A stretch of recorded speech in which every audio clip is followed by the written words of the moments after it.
Okay, so tonight we're going to be learning the first chapter of Sha'ar Yichud Ve'emunah, the Gate of Faith and Unity.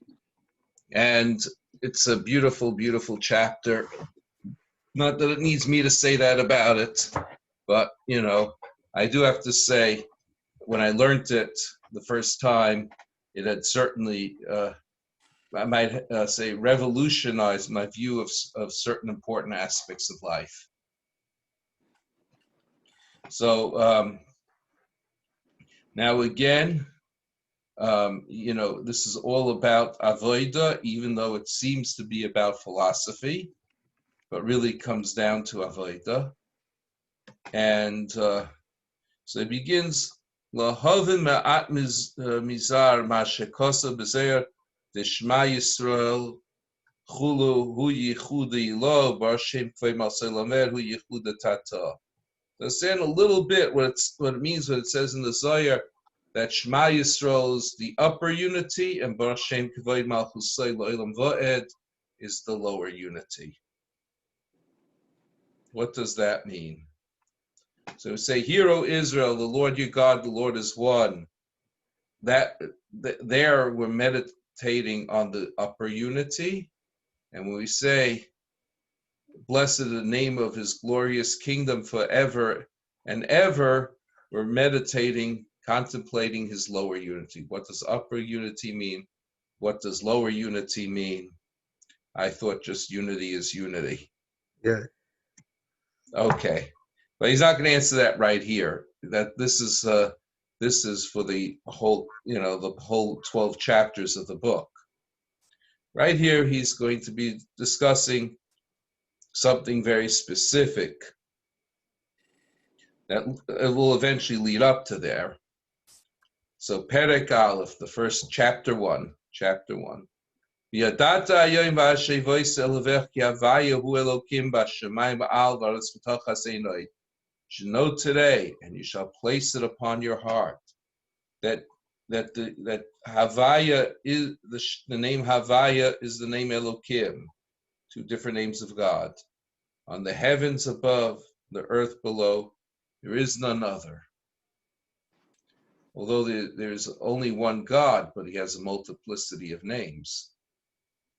So so you should. So the Alter Rebbe, the author of the Tanya, asks that Tzarech Lahavin, we need to understand. Salal daitecha sheyesh Elokim nishra b'shamayim mitachas la'oretz shetzarech lahazir kol kach b'ashevois elevecha. Now, would it ever occur to you that there is a divinity, that a divine being, a deity that rests in the waters below the sea level, that it or below the land, that we have to be commanded so forcefully that you shall place it upon your heart? I mean, the point of the Alter Rebbe is the Torah is meant to be relevant in every generation. Since the Torah is meant to be relevant in every generation, then even when the Torah speaks of idolatry and idolatrous practices that were prevalent in the ancient times, somehow the message has to be relevant to us today as well. Because just as the Torah is eternal, so its message is eternally, not only eternal, but eternally relevant. I understand what is the question exactly. It just says, know that. Would you imagine that there's a God? The Torah commands you, Yadata hayoim v'ashevois elevecha. Know today and place it on your heart.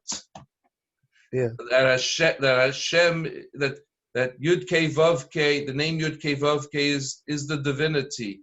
The heavens above and the earth below, there is none other. Yeah. Very powerful. Yeah.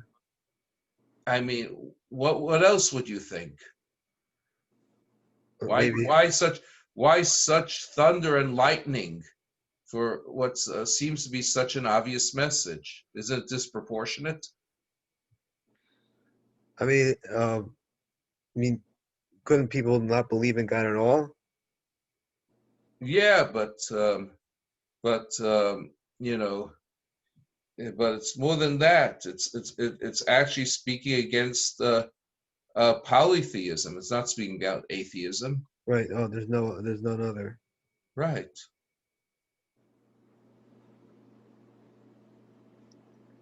So it's talking about people who believe in a multiplicity of deities. And you're saying that why is that relevant To us today? today, Why? where there isn't really much? If today you have this belief, you have the belief that's mentioned over here, you have fulfilled your mitzvah, right? Yeah. Now, how would you? But if all the Torah is doing is telling you the obvious, then where's the mitzvah? Where is the service of God here?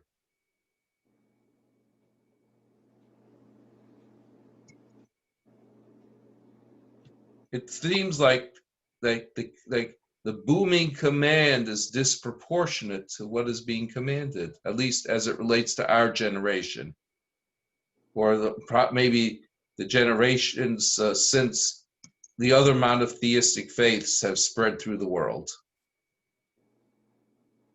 as well.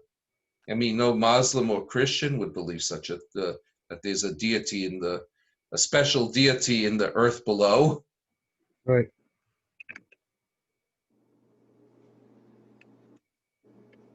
So you understand the question? I guess I understand it as far as you know, negating. Why do you have to speak so strongly against idolatry? Why is I mean that people nowadays most people don't buy into idolatry nowadays. Right, exactly, But exactly. I could see it. I could see more though speaking strongly just about the fact that there is a God. Well, that's a different matter, but that's not what's being addressed here. Right. Okay. Yeah. You know. Yeah. So, so now the author of the Tanya is going to go on to an explanation. It's written, La'olam Hashem devorcha nitzav b'shamayim.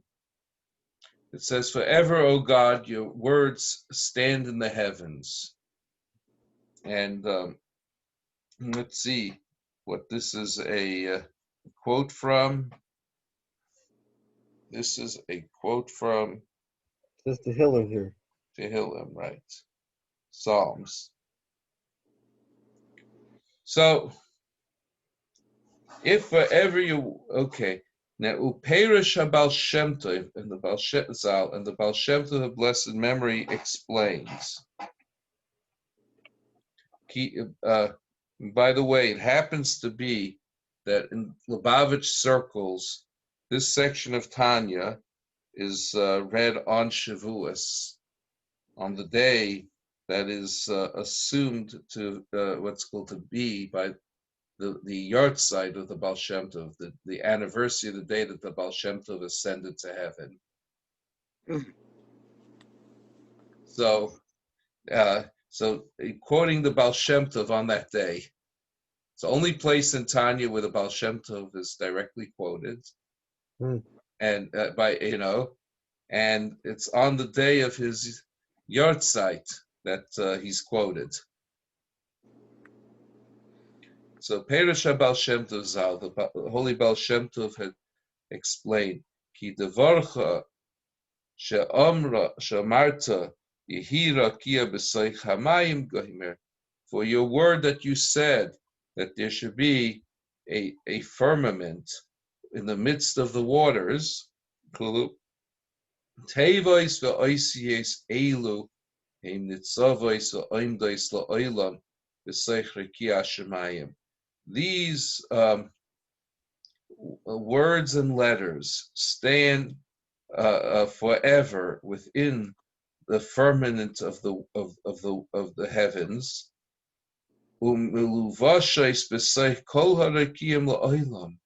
And these words from that you said, let there be a firmament, they stay forever in the firmament, and they give it life force. They like a soul to the firmament. Because it is written, Udevar Elokeinu Yakum la'olam, and the word of our God will exist forever. Udevar Chayim v'Kayomim, and his words are living and enduring la'ad, forever. So the basically the words when God created the world with the 10 sayings, these 10 sayings did not only create the things of the world, they also became the soul of those things. And God constantly is saying the 10 sayings. He's just picking one of the 10 sayings as an illustrative example, because that's the one that Baal Shem Tov spoke about. But this applies to all 10 sayings. And God said, let there be light. The words, let there be light, imbues light with its soul, to keep it alive, keep it in existence. God's sayings, these 10 sayings, exist forever to the end of time as we know it.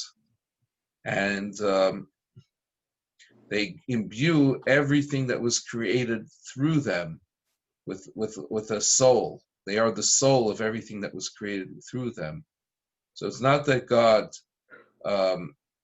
said these sayings and like a human being, after he says it, it leaves and that's it. Unless you record it, of course. But the 10 sayings literally continue in existence. Like God is saying the 10 saying, all he did was say it once, and he's saying it all the time. It's through these 10 sayings that the life force of the universe flows through.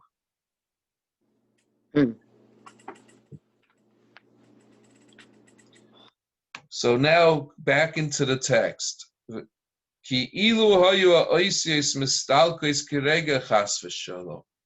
Were these letters to ascend and leave for one moment, God forbid, and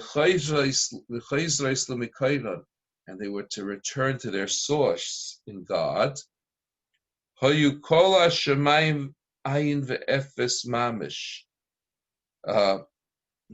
all the heavens that were created through Yehira Kia B'Saych HaMayim, that there should be a firmament in the midst of the waters, would turn into absolutely nothingness and naught.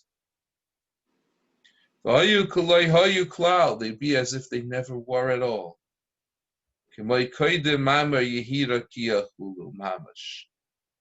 As they were before, God had uttered, let there be a firmament. And, it would be like they never were whatsoever. Rabbi Yoel Kahn, when I sat in the class of his, when he taught this chapter in Sha'ar Yichud Ve'emunah, and he mentioned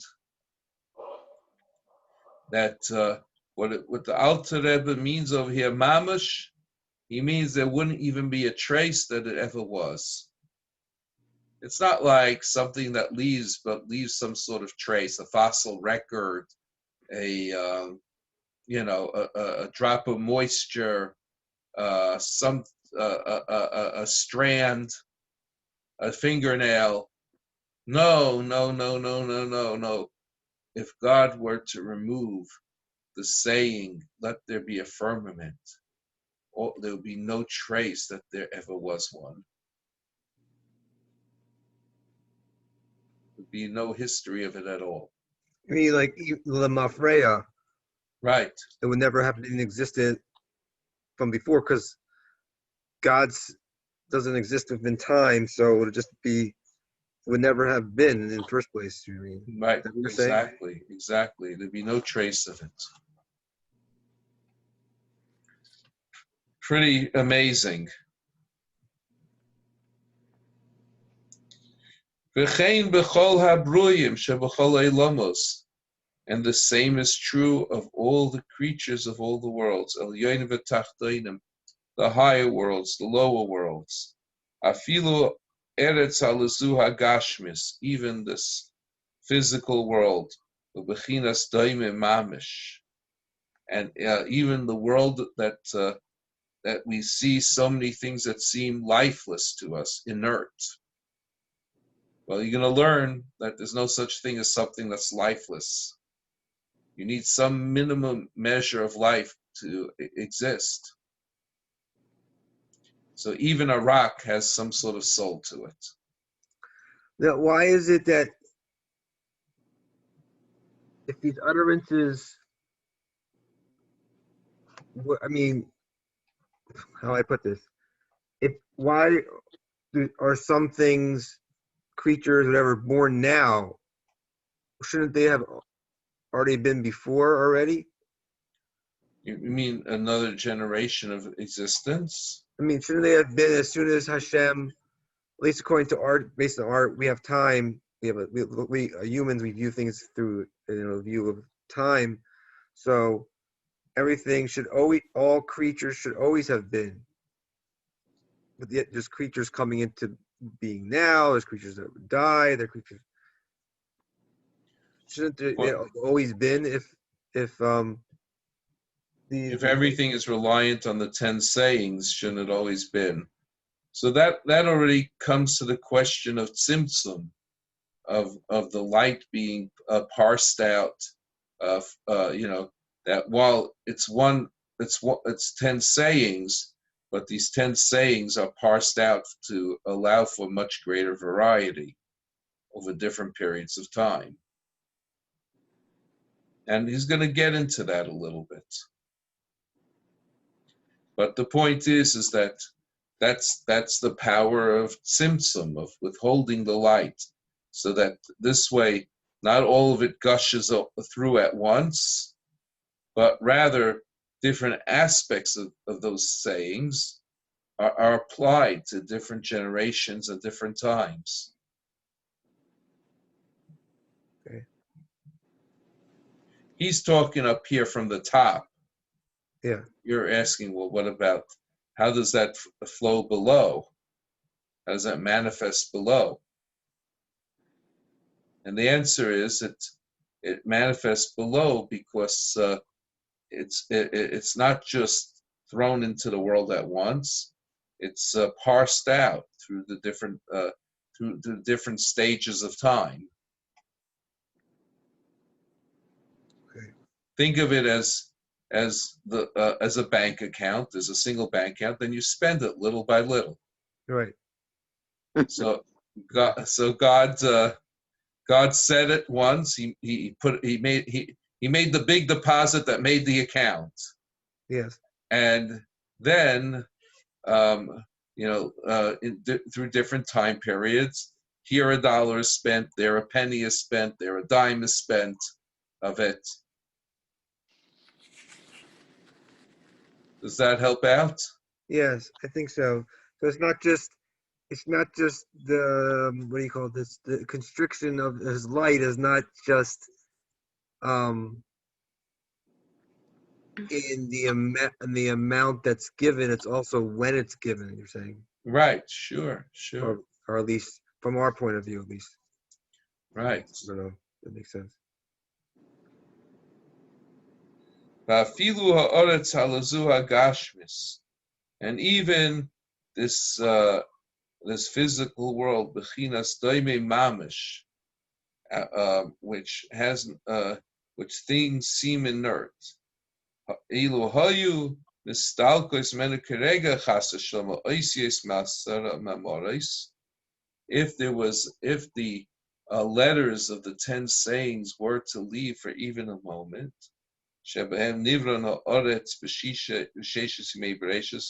with which the earth was made during the 6 days of creation, everything would turn to absolutely naught,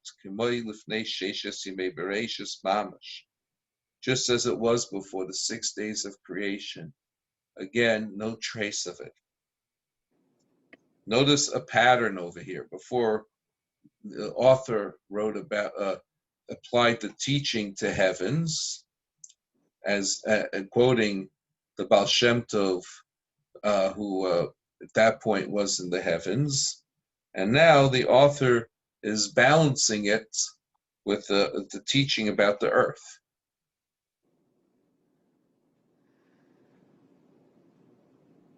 Just showing you a pattern, that's all. Yeah. You know, I just the thought, that at least in science, I guess they say that nothing is destroyed. There's always, well, they say like energy. It's always just transference of energy, I guess, right? right, recycled, right. Nothing's created, nothing's destroyed.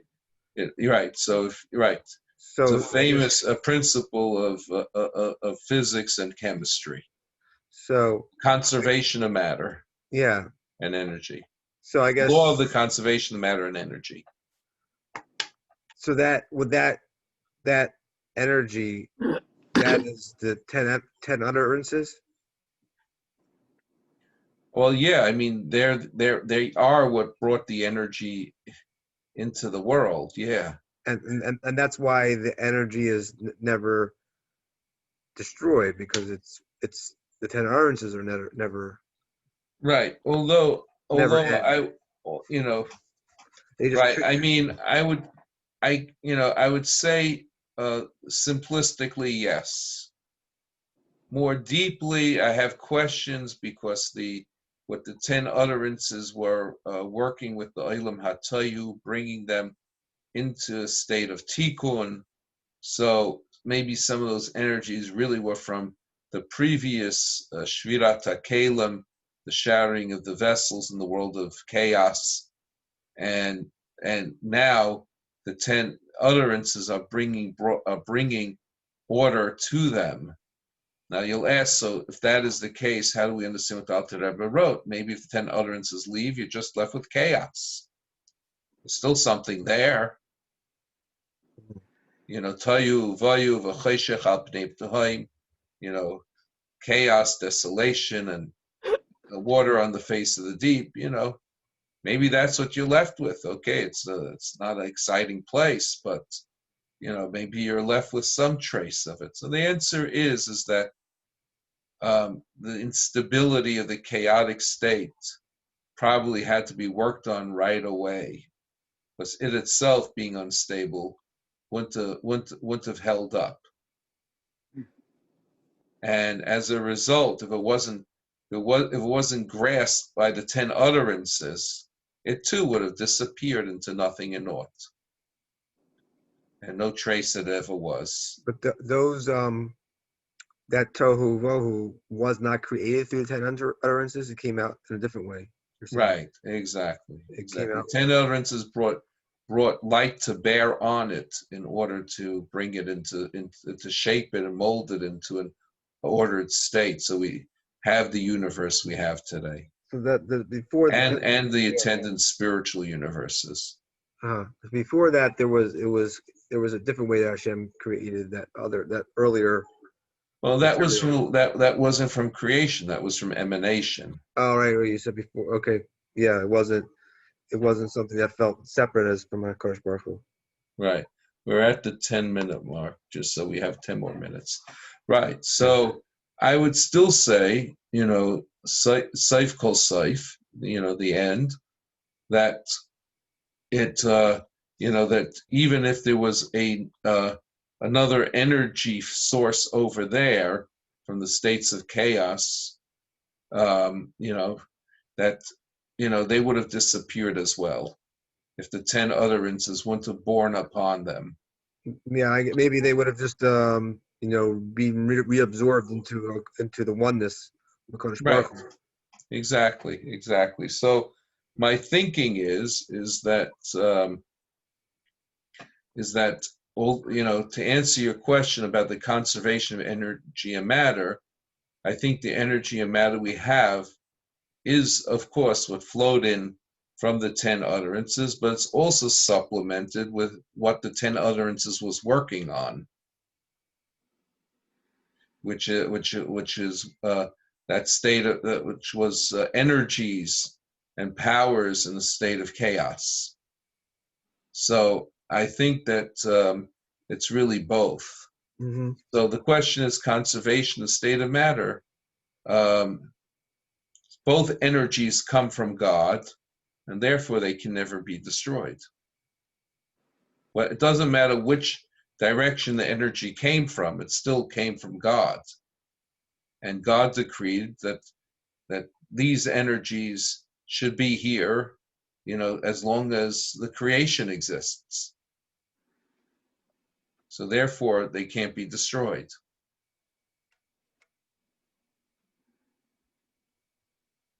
You follow, Adam? Right. But that was before the 10 utterances. You're saying that that energy that was there before the 10 utterances could be destroyed, or just not really destroyed, just reabsorbed, or Reabsorbed? No, it can't be destroyed because everything is a part of God. So right. it has to go back Yeah. to the source. Right. The worst that could happen to it is that quote unquote, I'm using that word in a borrowed sense, but the quote unquote worst case scenario is it goes back to its source. Yeah. So let's look further inside. Vizesh Amar. Okay. I think it's Okay. Vizesh Amar Harizal. שגם בדומה ממש כמו יבונים ועופר מים יש בחינס nefesh l'chayis ruchnius. And that's what the Arizal refers to when he says that inert objects as stones and earth and water, they also have a spiritual life force. The hainu bechinas islavshus oisios hadibur me'asora ma'amoris amachayus mahavis es hadoimim lios yesh ma'ayin ve'efes shelifnei sheshus meha breishus. And what is their life force? Their might say overarching life source, their source life source, is the 10 utterances that brought them into existence from and brings them into a state from being nothing to being something. So these the 10 utterances really, brings the inert items into existence. And now he's going to deal with another issue. And even though the word stone is not mentioned in the 10 utterances, you look through the 10 utterances, you'll never see God said, let there be rocks. It's just not one of the 10 utterances.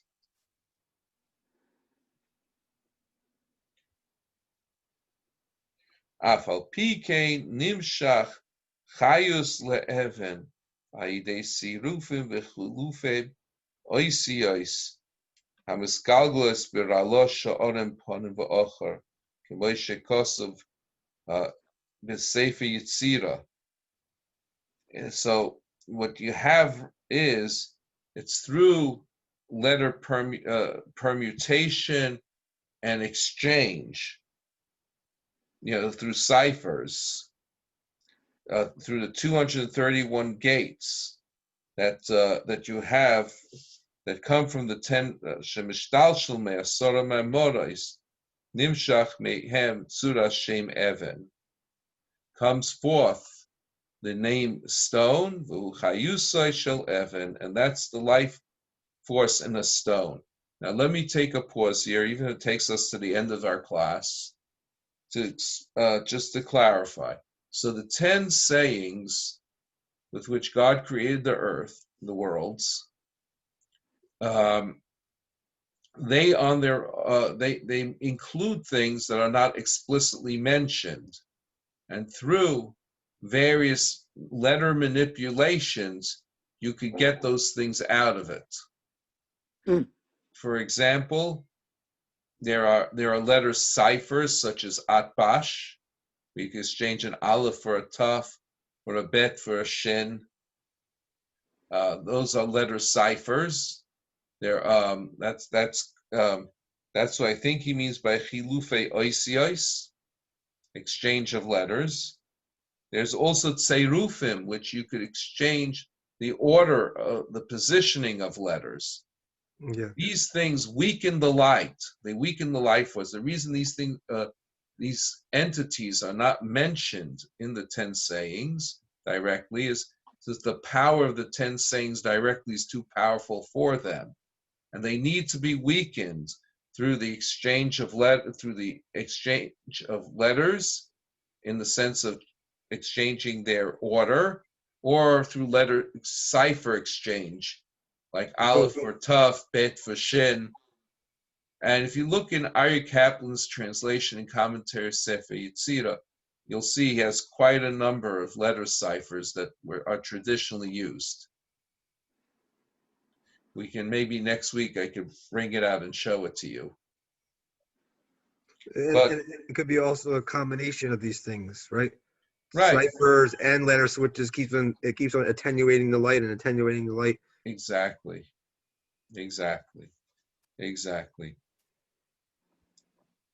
V'chein b'chol hanivraim, and the same is true sheba'olam, and the same is true of all creatures in the world. Hashem shenikroim b'hem b'lashon hakodesh hein oisios hadibur. The names that they are called in Lashon HaKodesh are the letters of speech, HaMishtalshlos mimadrega lemadrega, that descend from level to level, me'asora mamores, of the 10 sayings, Shebetoira, Ayidei chilufim utemurais oisios, through the exchanges or transposition, for the transposition or exchanges of letters, B'ralosh sha'arim, the 231 gates. Ad shemagiyos umislavshes ba'oisei anivra la'chayoisei, until it dresses into that, the life was so attenuated that it dresses in that light and that creature. Now it could exist. Now it could dress itself inside of that creation and serve as a soul for it, without it being too powerful to take. Now, what I wanted to bring out is, what are the Ralosh Sha'arim? So the 231 gates. The 231 gates are the number of ways you could exchange any 2 letters in the Hebrew alphabet. We'll get into more of that next week, God willing. Anyways, we have less than a minute, so wish everyone a good night. It was a Good pleasure. night. Thank you for Night. joining. Thank you. You My pleasure. know, Laila Tov. Laila Tov.